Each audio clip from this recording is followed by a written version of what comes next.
अरे भाई दुनिया से लौटा सैर कर तो देखा, देखा करोड़ों करोड़ों है दानी, कोई तन दान की कोई धन दान की, सीमा पर कोई लुटाता जवानी, मगर मोर ध्वज की मिसल याद आती तो बाला भी आंखों में भर लेते पानी।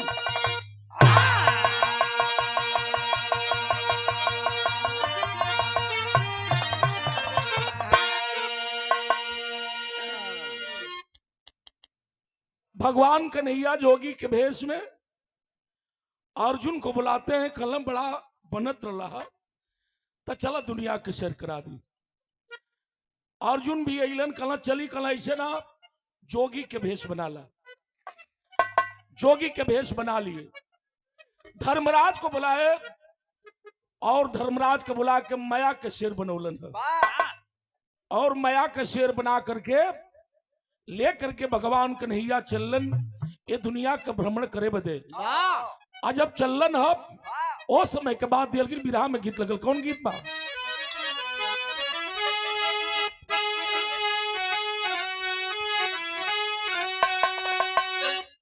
अरे कोठा ऊपर कोठरी हलुआइया के दुकान, अब हाथ से लड्डू छूट गई, हाइल हलुआइन मारे शान। अरे क्रिया खैला वो क्रिया खैला, अरे क्रिया खैला पालम अब ही नदान।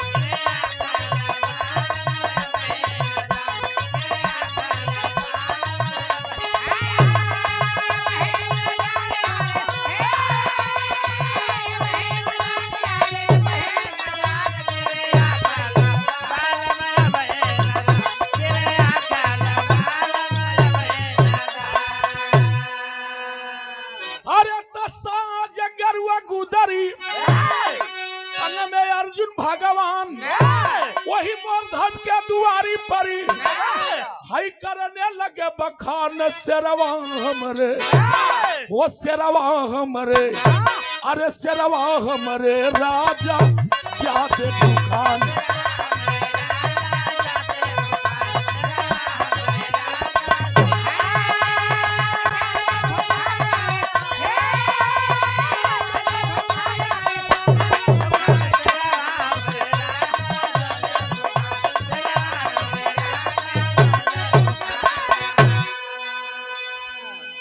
पहुंच गए मोरध्वज राजा के दरवाजे पर।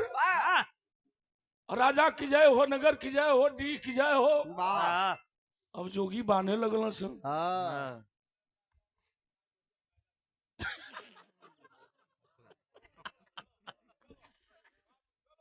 हम वो राजा के नाम बात करते हैं जो उनका जवाब मांगत रहा। हाँ ठीक है ठीक। तर वहाँ राजा आई तीन रजे के बात बताओ थे। मोरध्वज राजा कहले आई आसन ग्रहण करी, आदेश दिए पानी आइल कला हाथ गोड़ धोले पानी पीले कला नहीं ठीक है तनी शांति बनाई।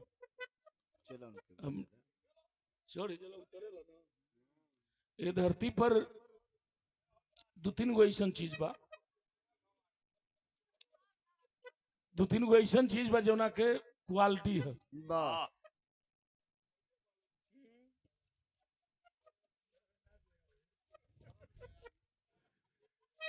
हाँ हो अब मान लो कहब तो ये कहियन की देखा ये फिर पतोहिया के बाद मेहरुआ के बाद बतिया कहल जला कि माई निहारे पोटरी मेहरिया निहारे मोटरी, तो मेहरिया मोटरिया निहारी। अगर बिरहा गा के जाइए या मेहरारू के पाकेट हाथे में ना जाए तो लोग के दिन भर खाना निक नहीं लगी। कितना ले बोला ना राजा भैया एकदम हम झूठ नहीं कहो, तुम बड़ा ना क दिन तुहार पाकिट में आइल मरत ऐसे ना, और ड्यूटी पर मीनाक्षी के लगाई तुहरा ले ली से ना। अच्छा का करबो राख के आखिर मैं छोड़ के जब जो ही के बा तो जाए दो चलो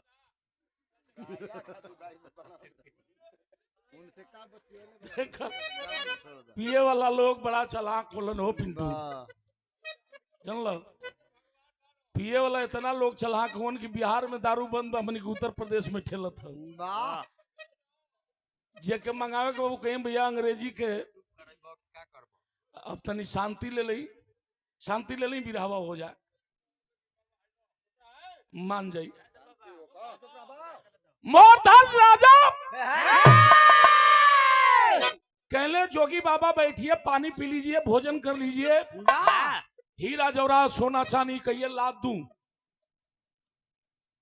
कहला नहीं, पानी भी पिएंगे, भोजन भी करेंगे, हीरा जवाहरात सोना चांदी दान दक्षिणा में ले, लेकिन एक बात है, हमनी के साथ में शेर बा और शेर मेरा कई रोज से भूखा है। हमनी के कहीं रोटी भोजन पताई मिल जात बा, लेकिन शेर के हमरा कई रोज भूखा बा, भोजन नहीं मिलल। अगर खिलाना है तो पहले मेरे शेर को खिलाइए, उसके बाद हम भोजन कर लेंगे। एगो बात कहलन, का कहलन, नज कलाइन है।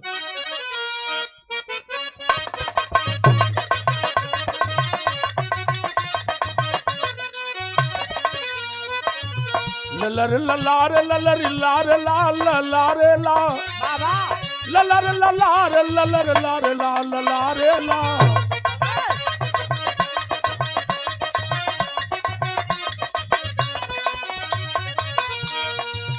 कहे जोगी की मेरी बात ये महाराज सुनो, कहे जोगी की मेरी बात ये महाराज सुनो, मांस पशुओं का नहीं खाता ये बनराज सुनो।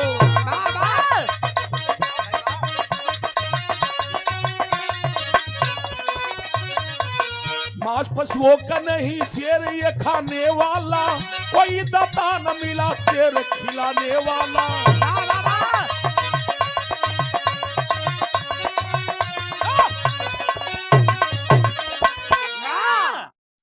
तनी बात समझ ली। कल पहले मेरे शेर को खिला दिए। राजा हंसे लगलन। कल की राजा के दरबार है, पिंटू के दरबार है, यहाँ का आजा हो जाए कौन चलाए, जोन चाहबत त्योन मिली।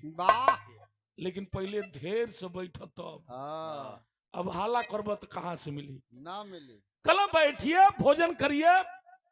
अभी सिपाहियों को भेज करके 2-4-10 गो खसी भेड़ा मंगवा के तोरे शेर के खिला देतनी। कोनो बतख थोड़े मंग खियावे के रहल। जोगी कहला सुनो राजा, मेरा शेर आहार करेगा लेकिन खसी भेड़ा कना। कहला कि भाई तब कहीं बतके वाला का। कहलन तब का करी, फार्मा पर से 2 खचोली मुर्गा मंगा दी। कहला कि नहीं। कहलन तो का करी, मछरिये मंगा दी का। वे ठीक रही। कहला कि ये काटा कुटी के बात करबा। हमारा शेर भोजन करेगा लेकिन किसी मनुष्य का मेरे शेर को भोजन कराइए। राजा के कलेजा कांप गए। कहले जोगी बाबा ये का कहली, अब क्यों न व्यक्ति के ला के तोरे शेर के सामने डाली। जोगी कहले राजा सोच लो, अगर नहीं खिलाओगे तुम्हारे दरबार से हम भूखे चले जाएंगे, लेकिन तेरा नाम बड़ा है और दानी हो, कि कहीं ऐसा न हो कि दानियों से तेरा नाम कट जाए, जबान तेरी खाली चली जाए। राजा काला खिनाब,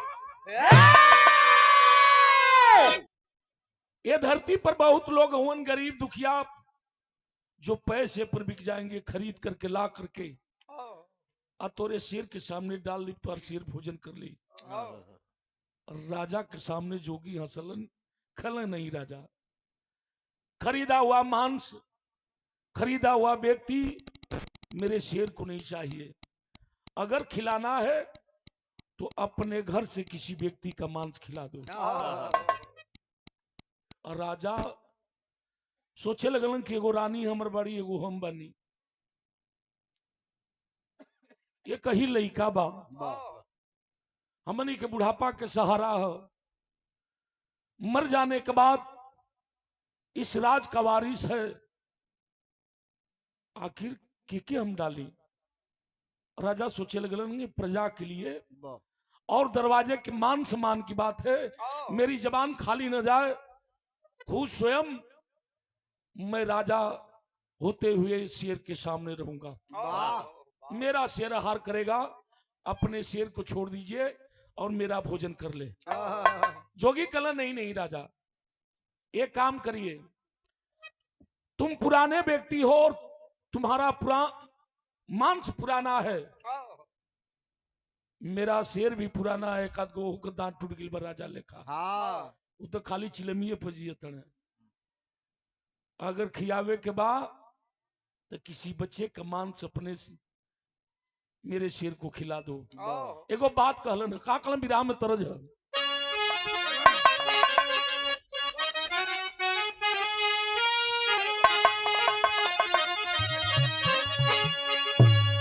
अरे तनी बिया की डाल मैया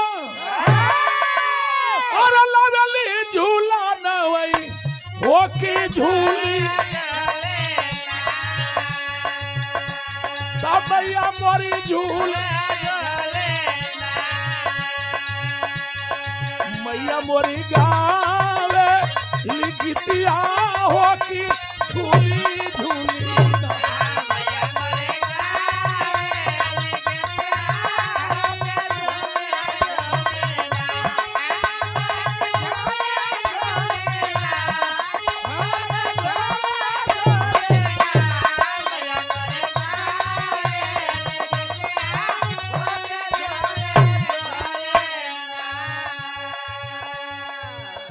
और स्वर्गीय कांता यादव जी के नातिन की तरफ से रंजना और संजना, देखा खिला के नातिन के आज सबके बाद तुम फुलवारी के छोड़ के कांता यादव गई हन। बेचारी नातिन भी रोत है कि बाबा बैठलो रहलन। राजा तो खाली गांजा पर बनो, वो तो खाली दही दूध खात रहलन। ई प्यार है, ममता है। 100 रुपये का सम्मान शुभ आशीर्वाद बच्चिन के बाबू के सब भाई लोग के प्रणाम पर लगी है। जोगी एगो बात कहलन, आप लोगन बदे भी आगा होती। जोगी एगो बात कहलन, पिंटू का कहलन कि बोले तब राजा नवा हाजिर और बात्या हमारो तानवा होली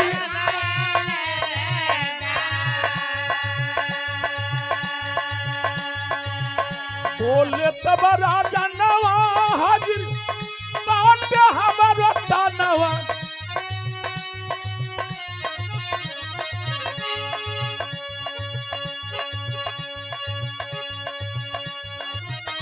बोले तब राजा नवा हाजिर बात्या हमारो तानवा होया भाई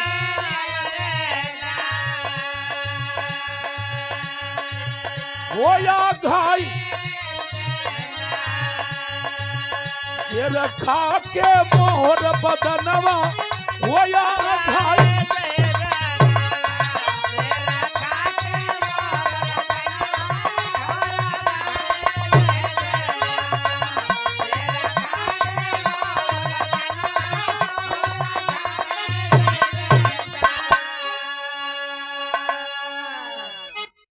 राजा कलन की हम तैयार है और एक काम करिए कि अपने शेर को छोड़ दीजिए। कलन क्या ऐसा नहीं हो सकता, खिलाना है तो एक काम करिए राजा, अपने बेटे का मांस से मेरे शेर को खिला दो। राजा का खिया से झरझर झरझर आंसू चले लगल। मालिक ये का कहती जोगी बाबा? कलन कुछ नहीं, अगर खिलाना है मेरे शेर को तो अपने बेटा को बुलाई और बुला करके मेरे शेर के सामने डाल दो। कन्हैया कहलन है का? अरे बोले कुंवर कन्हैया अपने अरे बचावा के लिए आई वो कराई दे बना हमारा शेर के भोजनवा हो कराई दे बना। राजा के आंख से झरझर झरझर आंसू चलत है। ओहो। कबो महल की ओर ताकत हुवन, जोगिन की ताकत हुए, बाघ की ओर ताकत हुवन, शेर की ओर ताकत हुवन। आखिर हम बेटा के डाल दीप शेर खा ली। हाथ जोड़ के जोगिन से एक बात राजा कलम, बाबा हम अपने बेटा के डाल दीप शेर के सामने, हमारी भी मजबूरी है, हमार बेटा जरूर बा, लेकिन इस बेटे पर हक महतारी के भी है। वाह। जौन माई 9 महीना गर्भ में पल्ले बा, फुसले बा, जन्म देले बा, दर्द पीड़ा सहले हो। आदेश करती तनी हम रानी से पूछ लेती। जोगी हंसलन टटा के कलम, हारे राजा हम जल्दी कि कोई बहादुर राजा होगा, शेरे दिल राजा होगा, हम नहीं जानी कि नहीं मेहर बसुओ राजा होला। वाह। अभी हेती चुकी बात है, मेहरारू से पूछे जाइबा, वाह। है मेहरारू से वाह। जाए मर्दवा तो के तो डूब के मर जाए के चाहिए। बात लगल पान जी से राजा के। खैर जोगी कल जाओ, देर मत करना, जल्दी पूछ के आवा। सोचल काजन मेहरारू जाता झुरा दे। वाह। राजा चलन हका, अरे तई छक्कर पूरी लेकिन, इच्छा कर पूरी लेकिन, अरे बाटा माजा पूरी हो जा, हो जाना रानी से खबरिया हो जाना।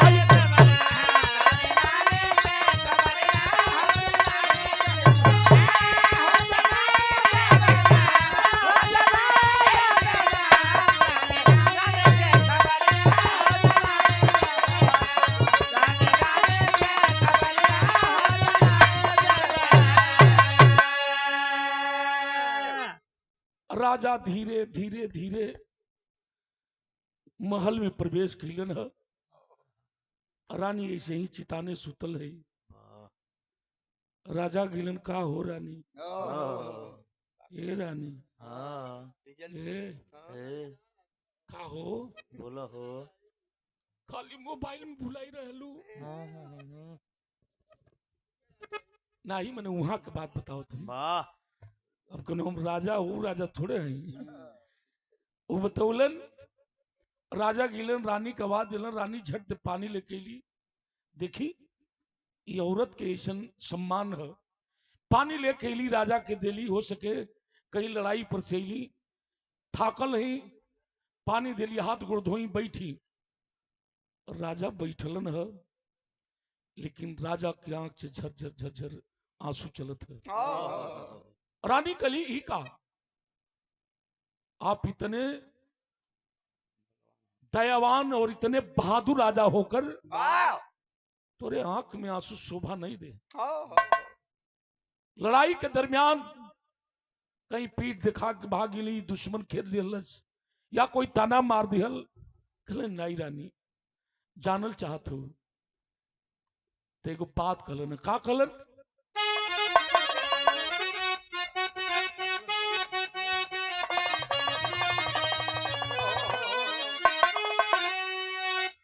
अरे सोनी और मोनी की है जोड़ी अजीब, ऐसा जन गरीब सजनी अमीर।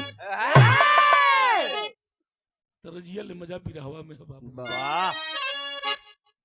कहला कि 2 साधु आए हैं दुआरे गोरी, शेरवा खातिर तोहरो आई लालन मांगे। रानी लोटा के पानी रख के आइए थपरी बजा बजा लगली हंसे। जाए बहुचट राजा, ऐसा तोहरा पहाड़ टूट गई कपार पर। अरे साधु संत हुवन, जोगी फकीर हुवन, आइल हुवन, शेर लेके आइल हुवन। हमनी के जब छोट छोट रही जा, हमारे याद बा तब का पिंटू, अब कहाँ जमाना बा ना। हमनी कर रहली जे छोट छोट हाँ पाइंट पर घूमी जा, तब का उघारे घूमी जा। वो मोटे मोटे रोटी बने ओहो, जौ के, हाँ गेहूं के, हाँ जी, चना के, हाँ कुल में रवनी। हाँ सब्जी ना उस समय मिले, ना हो। केहू केहू के घरे मिले, ओहो, और नमक का पिसल पिसल पाकिट के आवत था। हाँ हाँ हाँ, लो सुनो रहे हो, चटनी पिसा जाओ, अब पिसल नमक आवता न तो उसला रोड़ीदार हाँ, कटैलवा नमक आवे। हाँ भूख लाग जाओ तो माई से कहीं जे माई बड़ी भूख लगल है। ओहो, सब्जी ना रहे तो वही रोटिया पर करू के तेल गिरा के और ओरगरे नमक रख दे, हाँ आओ के चोंगियाई जा खूबे, वाह, चोंगिया के ओकरी बाद ऐसे लिलोर के चुंगिया के आ मुट्ठी में लेके घूम घूम काटल करी जा, खाइल करी जा, काटल करी जा। हाँ आ खात रह झड़ा फिरत रह। छोट पर करे लोग भाई। हाँ तो ऊ जमाना रहल हो बाबू। एगरी तो चट्टी पर लोग कहते कि अंडा रोल खैले हैं। हाँ ओ समय के उहे रोटिया, ये समय की है अंडा रोल हो गेल है। तो आइटम उहे बा, खाली ओकर उथू बदल दिया लगी बा। वाह, रानी कली पागल बनल हुआ, दुआरे पर जोगी आइल हुवन, शेर लेके आइल हुवन। पहले जोगी फकीर चले, बानर बनरी लेके चले। वाह, बानर बनरी के नाच होके लइका बात उन ले के घर से आवे, केहू गेहूं ले आवे, चावल ले आवे, जौन रहे तो लिया के दे, वाह, पैसा रुपया, वही से ओकर परिवार के जीविका चले। वाह।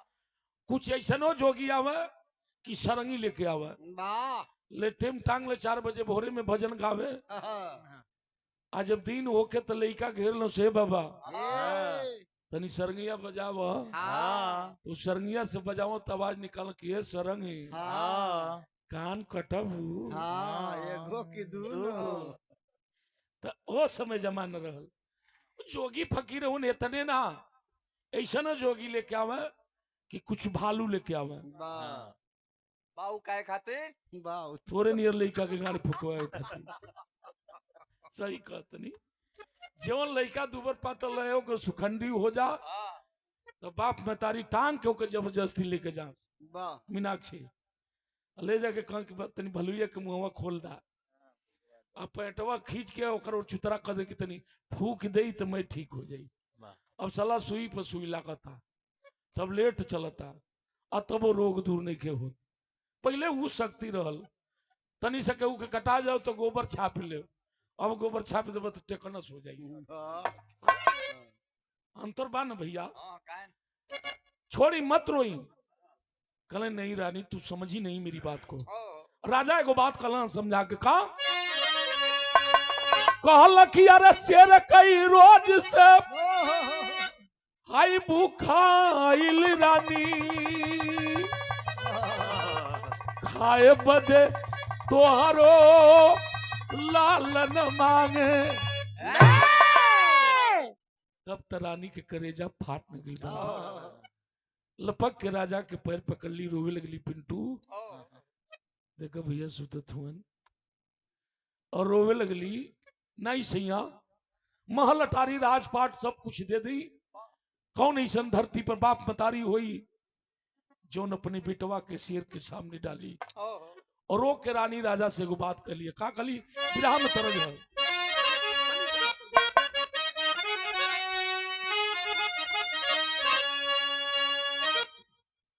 बड़ा रज के माता बनी गावे,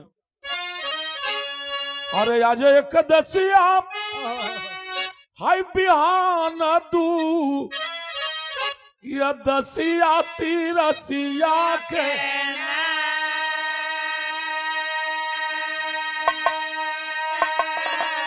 अरे तिरसिया के ना अमुरहा मांगला गवनवा तिरसिया के ना। पहले कुल गवैया का में वाह, ऐसने बिरहा होके तुम मर्द मेहरारू के होत बा। पहले मर्दा मर्दी नहीं होवे, अब मेहरारू मर्द के होत बा बिरहा। चिढ़ा के तनी मेहरारू कुल गाँव का गाँव गाँव की उखिया में खेललू, अरे रहरिया में खेललू, भुलाई गईलू ना, अरे भुलाई गईलू ना, अहे करियावा के सुधिया।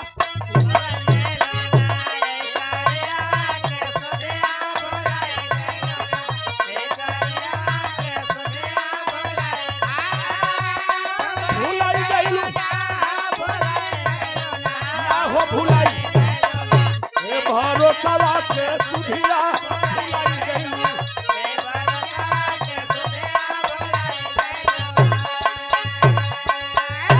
यही के मेरे रुआ गाँव की तनी ताकिला, अरे तनी ताकिला दुवरिया पर का लिखल बा, तनी ताकिला।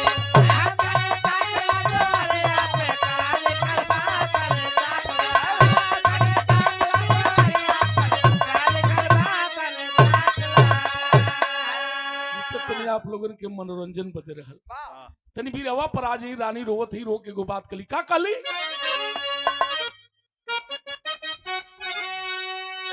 कहली कि पियावा के पैया हरे पकड़ी के भवानी रोवा न लागी ना, ये पंचो रोवा न लागी ना, आया सुवन से चारनिया धोवा न लागी ना।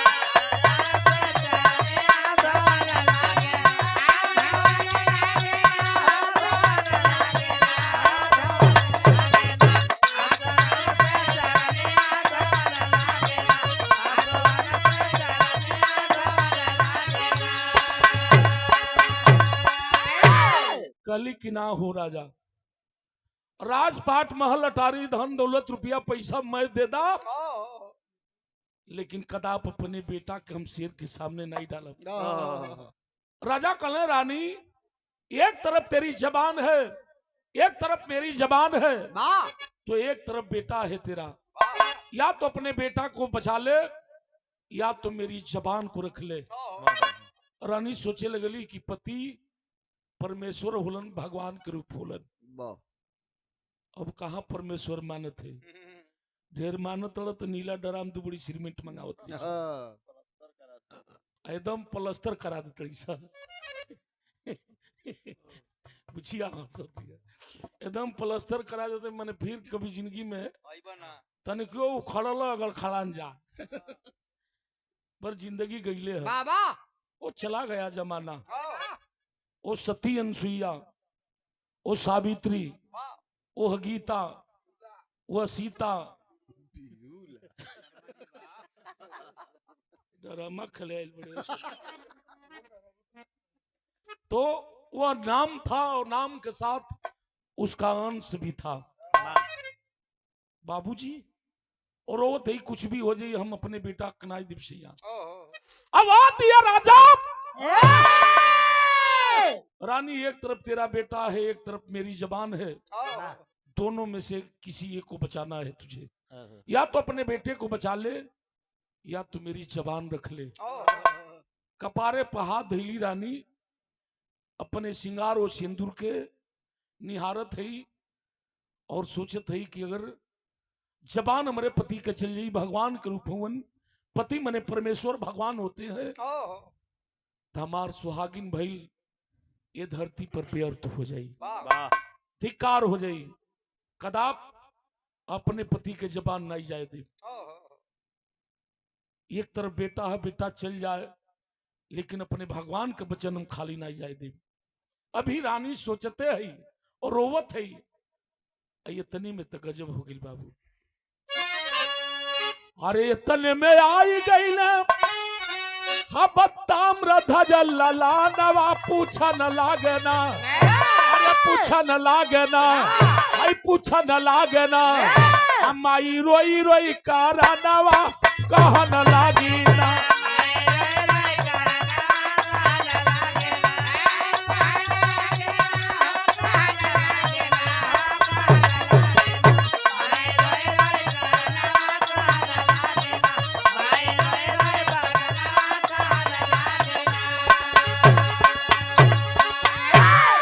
इतना ही में ताम्र ध्वज बेटा कहीं खेलत रह लागल, देखलस माई के आंख में आंसू हो, जाके माई के आंचल में गोदी में बैठ गए आंचल खींच के मतारी के आंसू पोछे थे, माई माई काहे रोत हो।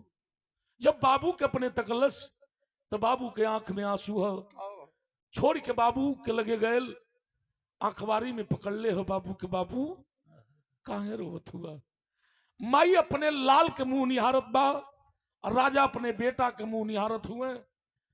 जोगी आवाज देते हुए, बड़ा देर हो गई राजा, खियबा की जाई जा। कल नहीं बाबा आवत ही जा। सारी बात मतारी जब बतौलस की दुरावे पर दरवाजे पर 2 ठे जोगी आई लोन, साथ में शेर बा। शेर कई रोज से भूखा बा, आ तोहरे आहार करी, तुहार भोजन करी। ओ ताम्रध्वज बेटा जब सुनलस हो, हसल ठठा के बस इतने खातिर रोत हुआ लोग। ये परहित की जिंदगी है, मेरी जिंदगी सार्थक हो जाएगी अगर हमसे किसी की क्षुधा भर जाए। इससे बड़ा उपकार, इससे बड़ा तीर्थ, इससे बड़ा कोई धाम ये धरती पर हो ही नहीं सकता। अहो भाग्य मानुष तन पावा, ये हमारी भाग्य है, मैं मनुष्य का जन्म पाया हूं और मेरी जिंदगी सार्थक हो जाएगी जब शेर मेरा आहार कर लेगा, भोजन कर लेगा। आई आंसू पोछा लोग, आए माया के खत्म कर लो कि नहीं हम तुहार हैं। ये दूसरे का मानत बा, हम तुहार बेटा जरूर हैं, माई तुहार बेटा जरूर नहीं, लेकिन हम दूसरे का मानत हैं। ये जिंदगी सार्थक हो जाएगी। जोगी कल खियाबा के जाई जा, बड़ा घरों में घुचुर पुचुर बतियावत हुआ लोग। कल नहीं बाबा आवत है, उठा लिए दोनों प्राणी अपने बच्चों को आ उठा करके बिटवा के चलन है। तब हैल का अरे शेर पास में आए राजा, कहने लगे उस बार, आरा लेकर राजा रानी चीरो जल्द संतान।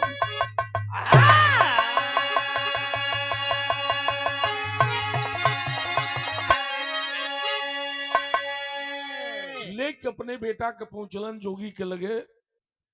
कलम बाबा हम तैयार रही और अपने शेर को छोड़ दीजिए। भैया भैया, ए भैया, यूट्यूबर भाई लोग बस 2 मिनट कहला, अब देर मत करिए, यारा उठाइए, अपने बेटे के सर पर रखिए और अपने बेटा को चीर करके मेरे शेर के सामने डाल दो। राजा रानी उठौलन हयारा, सर पर रखलन, बड़ा मटकौली, बड़ा गीत सुनली। लेकिन एक बात बता दूं, किसी ने गाया था कि यारा हिले बलिया हिले छपरा हिले ला, तो हर लचके जब कमरिया तो सारे राजा सारी दुनिया हिलेला। ये राजा जी आरा हिले, यानी बिहार वाला आरा ना हिलत रहल, राजा रानी जौन आरा चलावत रहलन वो आरा हिलत रहल। छपरा हिले, छपरा के मतलब बिहार वाला छपरा ना हिलत रहल। बैठा हो दादा जिस छप्पर के नीचे राजा रानी अपने बेटा ताम्रध्वज को ची रहे थे, वो छप्पर हिल रहा था, वो महल हिल रही थी, धरती आसमान हिल रहा था। तुहार लचके जब कमरिया सारी दुनिया हिलेला। लचक मार के राजा रानी अपने बेटा ताम्रध्वज को चीरने लगे तो ये धरती आसमान कांपने लगा। बाहर मालिक, ये कौन परीक्षा लेत हुआ? पूरा विराह के निचोड़ आल्हा में देवे के पड़ कैसे।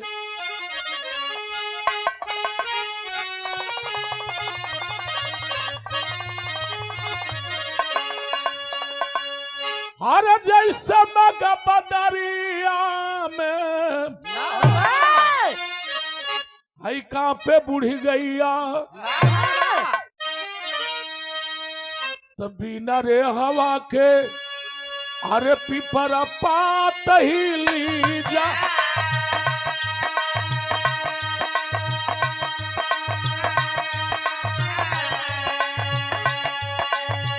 वैसे है कर जवानी के हिली गई।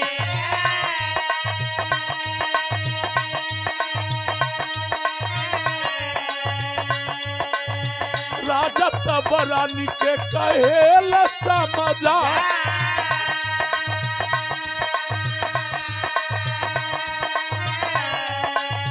राखिला इज्जत चाहे राखिला धर्मा।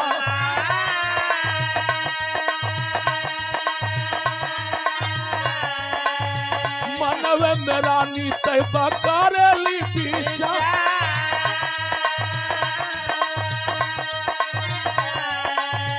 कैसे कचिरता दया पन्ना लालना।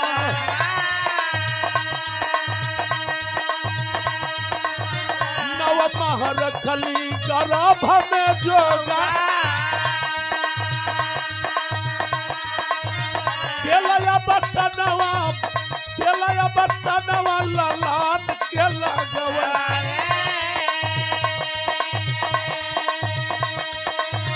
केलया बटनवा ललान के लगवा। कबले राजा दिहल यारा हाथ में था,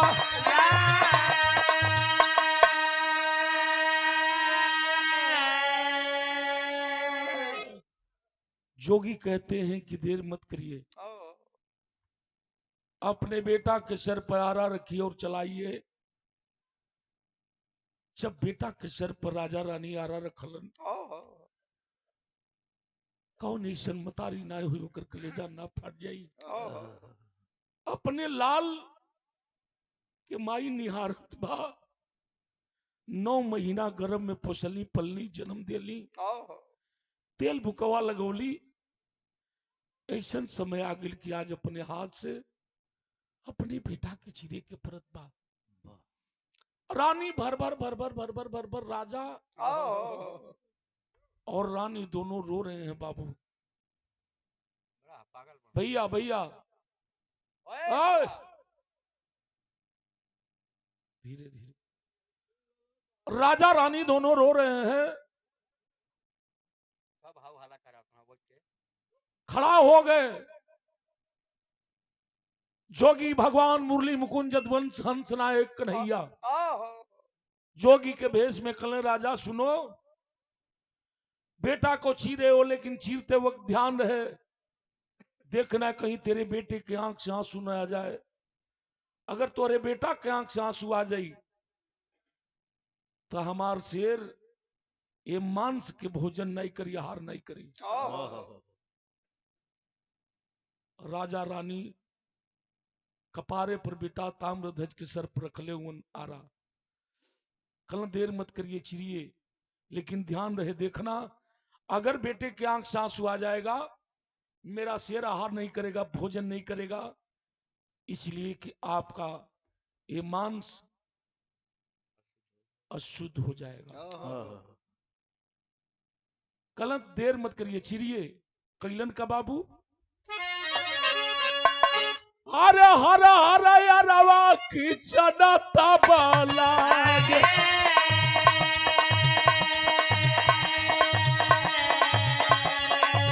हरा हरा यारवा की चनता बलागे,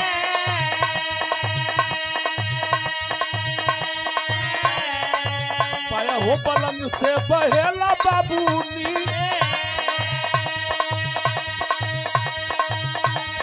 पाया हो लंग से बहेला बाबूनी।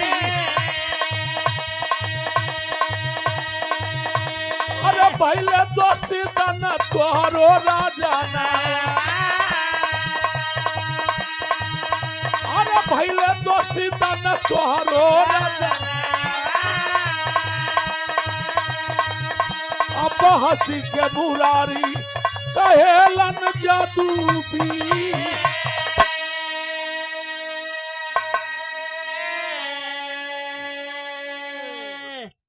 बेटा को राजा रानी चीर रहे थे, रानी भी निहारे बिटवा के, राजा भी निहारे, और तब तक बाबू पाया आंख से ताम्रध्वज के आंख से हर हर हर हर आंसू चलने लगा।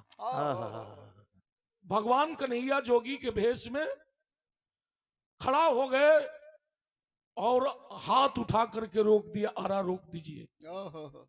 राजा, मैं पहले कहा था देखना बेटे की आंख से आंसू न आए, देख लो तुम्हारे बेटे की आंख से आंसू आ रहा है। अब हमार शेर तोरे बेटा के आहार भोजन नहीं करी। राजा हाथ जोड़ के कहला ऐसा न करी बाबा, बेटा के यहां तक चीर दे ले, ऐसा मत करिए। रानी भी हाथ जोड़ के नहीं हो रहा करत रही, ऐसा मत करी। कहला कुछ नहीं, अब मेरा शेर आहार नहीं करेगा। जोगी से राजा कहलन बाबा, हमरे बेटवा के बायां आंख से आंसू आवत बा, लेकिन दाएं आंख से आंसू नहीं आ रहा है। इसका मतलब कि ये बायां अंग अशुद्ध है और शुद्ध दाहिना अंग है, तो दाहिना अंग का आहार आपका शेर कर लेगा। लेकिन बाएं आंख से आंसू आ रहा है इसलिए कि मैं अशुद्ध हूं। इसको इस धरती पर कोई चिड़िया चुरुंग या कोई जानवर जंतु पूछने वाला नहीं। ऐसे रोवत बा कि अब हमार का हुई। तू तो ठीक बाला कि तुहार शेर बात नहार करी भोजन करी ओकर क्षुधा भर जाई, तो आप तो तर गए, लेकिन मेरा क्या हुआ? मेरा तो कोई नहीं, मैं अशुद्ध हूं। जब इतनी बात राजा कहलन, जोगी कहलन हंस के कि वाह राजा धन्य हो, एक काम करो चीर दो अपने बेटे को। चीर दियलन दोनों प्राणी, और जब चीर दियलन तब दाहिना अंग को जोगी बाबा कहते हैं कि शेर को डाल दो। शेर के डाल दियलन, दाहिना अंग के बाद उन शेर खा गए, बचा बया अंग। कहले मालिक एक ही का करी। जोगी बाबा कहलन कि राजा तुम धन्य हो, रानी से कह दो कोई इसे काट काट करके छोटा छोटा पीस बनाए और कढ़ाई में ताल के विधिवत से रानी भोजन बनावा। इस बाएं अंग का मांस का हार स्वयं खुद मैं करूंगा। वह राजा जो खैले रहलन बकुलावा हंसवा खैले रहलन, तो देखा इहो राजा मांस के हार करे। ई जोगी चलन, ई जोगी बाणा की मांस के हार बदे कला स्वयं हम भोजन करेंगे, लेकिन रानी से कह दो कि थोड़ा हम तीखा खाते हैं, खाली सुरुआ पियब तो काम नहीं चली। थोड़ा मिर्च मसाला डालकर रानी से कह दो बनाए। और एक बात रहे, खाना बनाते वक्त रानी से कह दो कि मांगली गीत गाती रहे। अब तो और न बजर गिर गए। रानी राजा के कहू नटली कहली कि बा लड़का के चिरवा दियलन स, आधा शेर के बाद उन डाल दियलन। अब अपने हाथ से हम कैसे बनाई? ये काम करी, साधु ओरिजिनल ना हो सही ललगड़ी आवाज जोगी हो यादित के मठ से आई लो वो काम करा, हमारा बस के नहीं है। राजा हाथ जोड़ के रानी से कल ऐसे न करा, भोजन बनावा। तब राजा कलन का कलन कहला कि अरे प्रेम के रसोईया, हे रानी प्रेम से रसोईया आज बनावे के पड़ी। हो रानी साधुन के भोजनवा करावे के।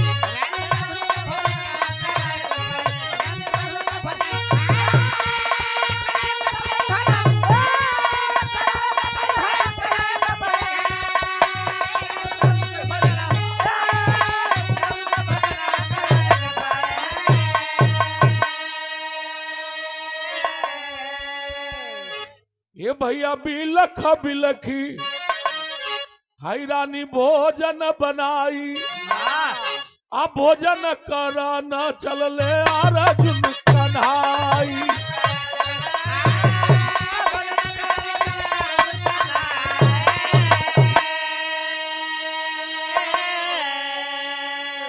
ये रानी 5 गो परोसवा लगावे के पड़ी, तरानी साधुन के भोजनवा करावे के पड़ी।